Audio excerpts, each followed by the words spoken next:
여러분이 이 잠을 자려고 이렇게 막 누우려고 하는데 지네 한 마리가 싹 지나가는 거예요. 훅 깜짝이야. 근데 그 지네가 이 테이블 밑으로 싹 들어갔는데 이리 봐도 안 보이고 저리 봐도 잘 안 보여요. 그러면 여러분 어떻게 하시겠습니까? 안 보이니까 그냥 잘래요? 어떻게든 그 지네 잡고 잘래요? 왜요? 지네가 물을까 봐? 지네는 간혹 물어요. 잡아요. 근데 그 지네 말고 그럼 바퀴벌레는 어떻게 하실래요? 바퀴벌레는 안 물잖아요. 바퀴벌레도 문가요? 바퀴벌레는 안 무니까 테이블 밑으로 들어갔으니까 안 보이니까 그냥 자면 되지 않을까요? 대부분은 그렇지 않죠. 어떻게든 끄집어내서 잡고 잠을 잡니다. 우리의 삶에 불쾌한 것, 작은 것이 들어와도 우리는 어떻게든 그걸 제거하려고 애를 쓰는 거죠. 그러면 그런 곤충, 벌레 이런 것들 말고 그냥 기분 나쁘고 징그러운 것 말고 정말로 내 삶을 망하게 만들 수밖에 없는 것들, 이런 것들이 슬그머니 들어오면 우리는 적극적으로 제거를 해야 되는 거죠. 지금 아담과 하와가 범죄한 이후에요, 땅이 저주를 받아서 가시와 엉겅퀴를 내기 시작했습니다. 이 가시와 엉겅퀴가 우리의 삶을 수고와 고생으로 만들죠. 3장 17절에요. 땅이 너로 말미암아 저주를 받고 너는 네 평생의 수고야. 한두 번이 아니라 평생의 수고한대요. 땅이 네게 가시덤불과 엉겅퀴를 낼 것이라. 네가 먹을 것은 밭의 채소인즉 네가 흙으로 돌아갈 때까지 얼굴에 땀을 흘려야 먹을 것을 먹으리라. 네가 흙으로 돌아갈 때까지 땀 흘리고 고생해야 된다는 거예요. 왜? 땅이 가시와 엉겅퀴를 내기 때문에. 이 가시와 엉겅퀴가 우리의 삶에 들어오고 우리의 삶에는 수고와 고생이 끊임이 없는 겁니다. 그래서 이 가시와 엉겅퀴를 우리가 빨리 제거를 해야 되는 거죠. 몰라요 목사님, 귀찮으니까 몰라 다 내버려 두겠어. 바퀴벌레 한 마리 그까짓 거 몰라 내버려 둘래요. 그 한 마리 내버려 두면 어떻게 되죠? 머지않아 온 집안이 바퀴에 점령을 당하죠. 우리 이제 뒷산에 여러분 언덕에 올라가 보셔? 안 올라가 보셔? 좀 올라가고 그래요. 저기도 우리 교회 땅이니까 언덕에 딱 올라가서 범중 마을을 향해 보면 풍경이 참 좋아요. 그리고 그 언덕 위로도 제가 예전에는 그 위로 이렇게 산행을 하기도 했습니다. 그런데 얼마 전부터는요, 이 칡넝쿨이 완전히 덮어버렸어요. 이 언덕 너머로 산으로 들어갈 수가 없을 정도로 칡넝쿨이 빽빽하게 찹니다. 지금 이제 찬바람이 부니까 칡넝쿨도 말라서 그나마 나오는데 한여름에 가면요, 뒤에가 완전히 칡넝쿨로 이 뒷산이 다 덮입니다. 들판만 그런 것이 아니에요. 우리의 삶은 가만히 내버려 두면 슬그머니 찾아와서 우리의 삶을 뒤덮어 버리는 것들이 있죠. 이 세상 자체가 그래요. 세상은 가만히 두면 질서가 세워지는 쪽으로 가지 않고 질서가 무너지는 쪽으로 움직입니다. 그래서 이제 가을이 돼서 낙엽이 떨어지잖아요. 낙엽을 가만 놔두면 낙엽이 매일 새로워져서 푸르러져요? 아니면 썩어 없어져요? 썩어 없어지죠. 질서가 무너지는 쪽으로 가죠. 집안도 청소하지 않으면요, 먼지가 쌓이죠. 우리 사람도 매일 씻지 않으면 깨재재해지는 거죠. 마음과 생각도 그래요. 나쁜 마음, 못된 마음, 그것들은 오라고 하지 않아도 슬그머니 생겨나요. 그리고 옳지 않는데 이런 못된 마음들은 내 안에서 칡넝쿨처럼 점점 커져가죠. 그러나 착한 마음, 선한 마음, 사랑의 마음은 애를 써야 돼요. 긍정적인 생각을 하려면 애를 써야 돼요. 염려와 두려움은 원하지 않아도 자동으로 생겨요. 그러나 희망을 갖고 소망을 갖기 위해서는 애를 써야 되는 거죠. 자동으로 하는 것은 다 안 좋은 마음이에요. 여러분, 미운 사람 저절로 미워져요? 내가 미워해야지 그래야 미워져요? 그냥 저절로 미워져요. 미운 사람은 그냥 보면 꼴보기 싫어. 탁 미움이 생기죠. 그런데 그 사람을 용서하려면 애를 써야 용서가 되는 거예요. 애를 써야 용서가 되는 거죠. 이 사회도 마찬가지요. 사회의 공동체적인 것도 선한 것은 힘을 써야 확장이 돼요. 근데 악한 것은 내버려 둬도 알아서 확장이 되는 거죠. 그것이 타락한 땅의 특징인 거죠. 이 오늘 우리가 읽었던 본문은요, 이 가시와 엉겅퀴가 확장되어 가는 모습을 보여주고 있어요. 아담과 하와는 범죄했어요. 범죄하고 나서 수치심과 두려움을 느꼈습니다. 하나님을 피해 숨기도 했고요. 책임을 서로에게 전가하기도 했습니다. 그의 아들 가인은요, 이제는 더 죄가 커져서 아무 이유 없이 동생에게 책임을 전가하고 아무 이유 없이 자기 동생을 미워했어요. 질투했어요. 그리고 아무 이유 없이 자기 동생을 죽였습니다. 하나님을 두려워하기보다는 하나님께 반항했고 하나님 앞에 반성하기보다는 자기의 죄책이 너무 무겁다고 항의하기도 했습니다.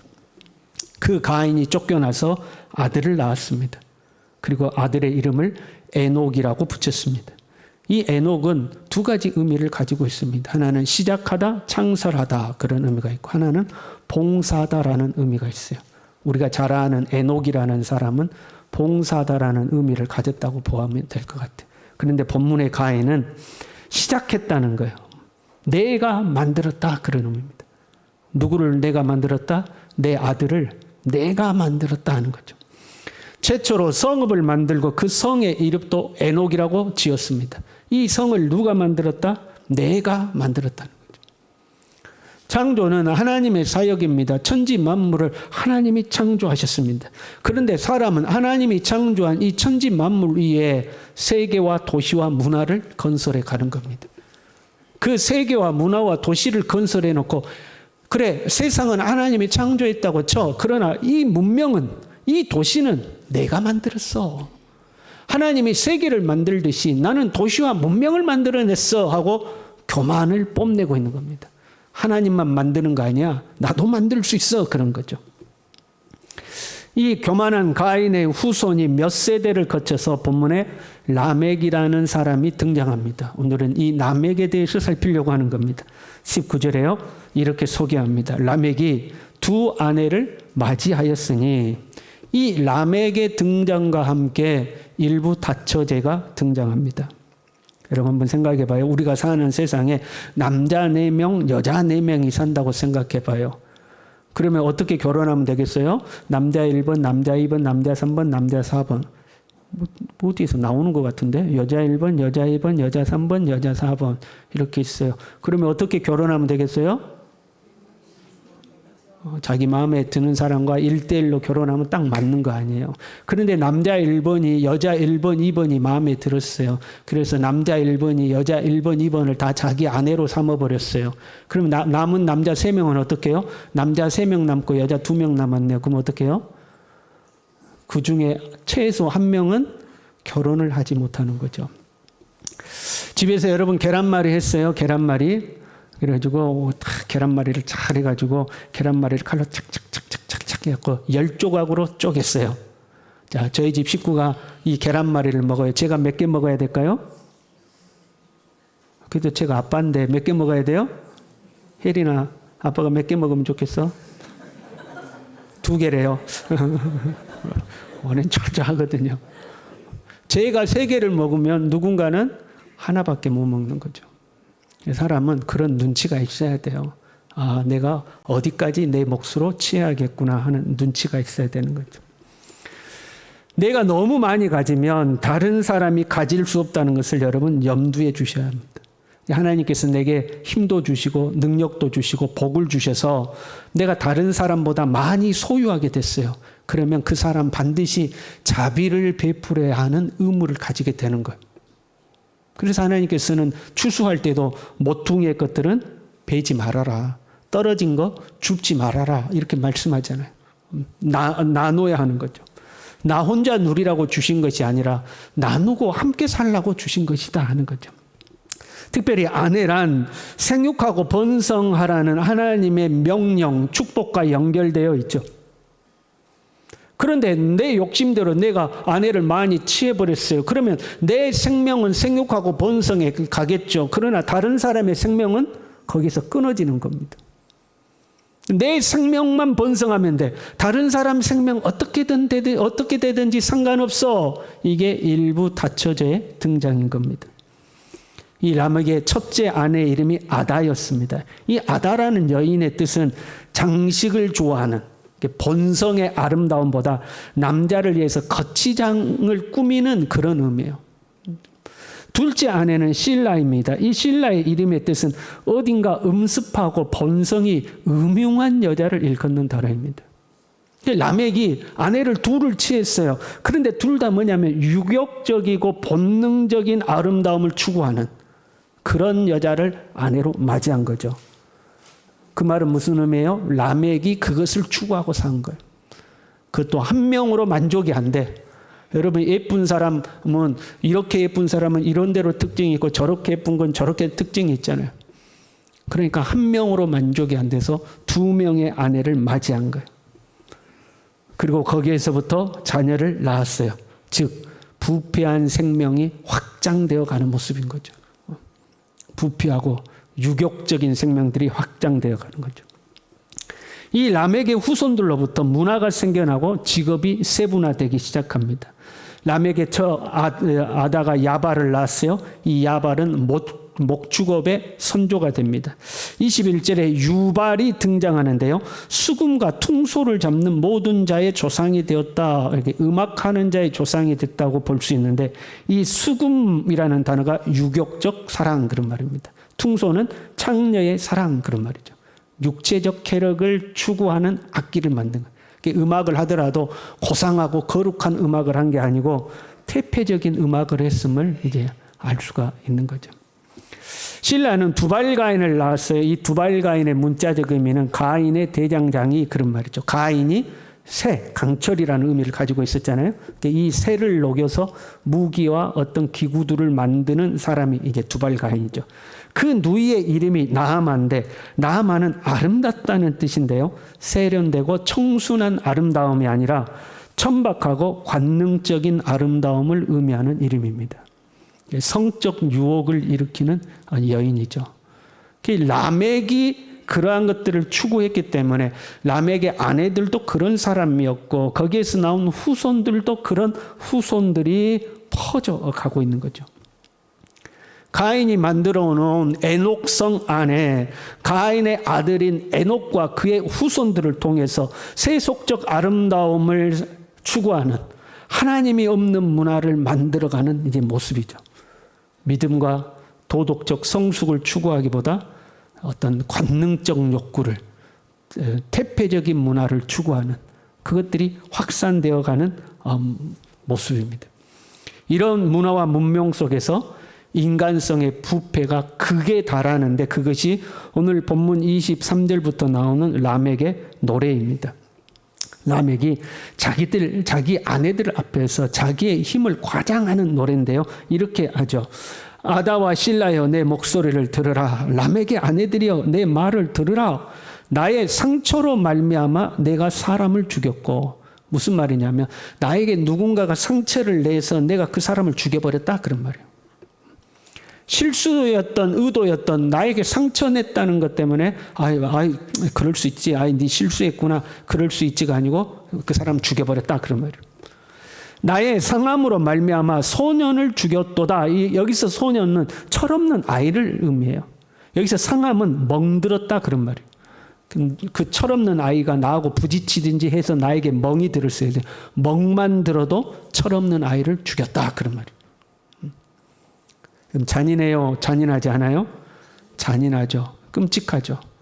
누군가가 나에게 실수로 내 몸에 어떤 작은 상처를 냈다거나 아니면 부딪혀서 멍이 들었다거나 그걸 넘어가 주지 못하고 그랬다고 죽여버린 거예요. 죽인 걸로 끝난 것이 아니라 그것을 자기 무용담으로 자랑하고 있는 거예요. 누구에게? 자기 아내에게. 아내들이여 내 말 좀 들어봐. 내가 오늘 가다가 길에서 어떤 꼬맹이가 나하고 부딪혔는데 나 멍들었더라고. 내가 그놈 죽여버렸어. 그걸 자랑하고 있는 거죠. 참으로 부패하고 어떤 마비된 양심의 인간성을 보여주고 있습니다. 라멕이 그런 자랑을 할 때 아내들은 여러분 어떤 반응을 보였을까요? 여러분 오늘 여러분이 집에 갔더니 여러분의 남편이 와가지고 여보 내 말 좀 들어봐. 오늘 가다가 너 꼬맹이가 앞을 보고 달려와야 되는데 뒤돌아보고 달려오다가 나하고 쾅 부딪히지 않는 거냐. 성질 나고 그 자식 아주 죽도록 패놓고 왔네. 그럼 여러분 뭐라고 그러겠어요? 잘했어. 역시 우리 남편. 역시 이제 우리 남편밖에 없어. 잘했어. 그럴 거예요. 아이 그러면 되냐고 그럴 거예요? 아무 말도 안 할란가 보네. 아이 그러면 되냐고 그러지 않겠어요. 그러면 그 다음에 그 남편이 또 그런 일 있으면 아내한테 자랑해요 안 해요? 안 하죠. 근데 라멕이 그 아내에게 자랑하는 걸 봤을 때에 이 라멕의 아내들도 이 라멕의 행위에 동조하는 거죠. 같이 노래 부르고 노는 거예요. 그걸 가지고. 그뿐만이 아니에요.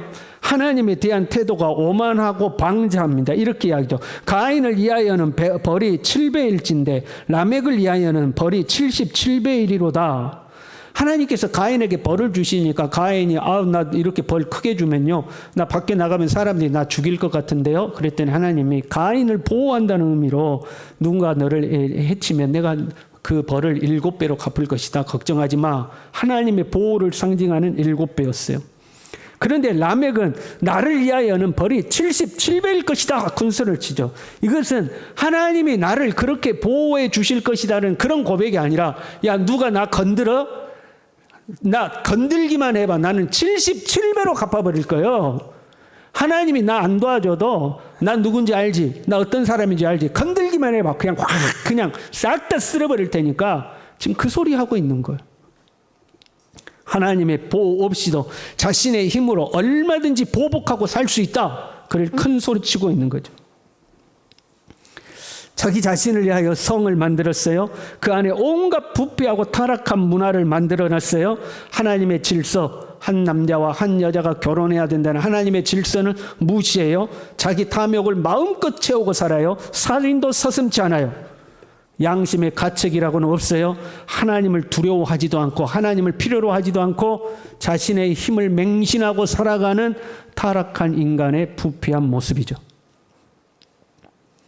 이런 부패한 모습의 절정이 나중에 노아의 시대의 절정에 이르게 되고 하나님은 온 인류를 심판하실 수밖에 없는 상황에 이르게 됩니다. 그런데 이 부패하고 타락한 이 문화와 문명의 시작이 어디였는가?